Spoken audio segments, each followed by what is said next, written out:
Just wanted to update you on the exciting news that I said I had, that I have crazily signed up for something. And mostly it's to raise awareness and raise funds of something really close to my heart, MS, which has affected my family, particularly my dad, who was diagnosed when he was in his early 40s, and has affected his and my mum's life for the last 20 years. So all of my adult life, my parents have battled this disease, and to say battled would indicate there's some kind of control or something you can do, and there's very little you can do. There's no cure for MS, about managing symptoms, and those symptoms can be incredibly varied and wide range. So people watching this video who have MS, and they might have the form that my dad has, which is primary progressive MS, where your body slowly starts to, and symptoms become worse over time, and sometimes that's fast, and for my dad that's been quite slow.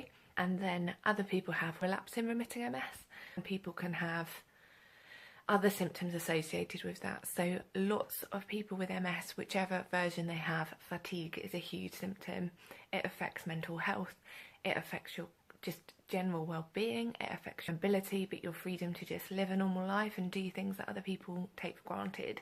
Watching somebody who was a very strong person, as I grew up, he was a hugger, my dad, and he can't really he can't walk at all now, he can't stand, and my mum cares for his needs, gets him up in the morning, it takes about an hour to get him ready, an hour to get him to bed. MS affects everything, so often is a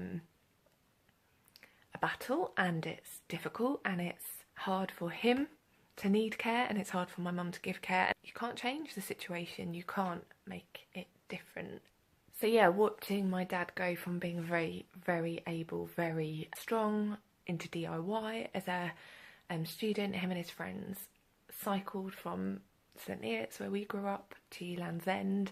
He used to cycle to work. He's still working 3 days a week, consultant engineer. He's extremely good at what he does. It's a taxi to work every day because he can't drive anymore. He loves driving. Seeing somebody not have that anymore, and it's not just what you can do, it's who you are, and that's affected my mum as well. Like, who am I outside of this? MS has really affected their lives. It's affected our lives as a family. Now and again I've done something. I felt it's kind of the time to do something extreme, and for my dad, I think even if they found a breakthrough in terms of cure, it might not affect his life that much. Who knows? We don't know. And we're Christians, we believe that at any point God could decide to heal my dad and completely restore him. But we also believe that God can give us fullness of life and abundant life in the situations we find ourselves in. And most of us, our lives aren't exactly as we want. But we also believe in medical advancement, and we believe in research, and we believe that anything can happen. And I think there's a lot of illnesses and diseases that are at a tipping point in research, and the MS Society is doing a lot in terms of research and cutting edge research. So I've wanted to support that and invest in that. So in order to do that again, I'm asking you to kind of partner with me really. I'm going to run the Berlin Marathon in September, and I can't still believe that I'm going to do that, but I am. So we'll be sharing, just giving pages, so watch this space. Thanks.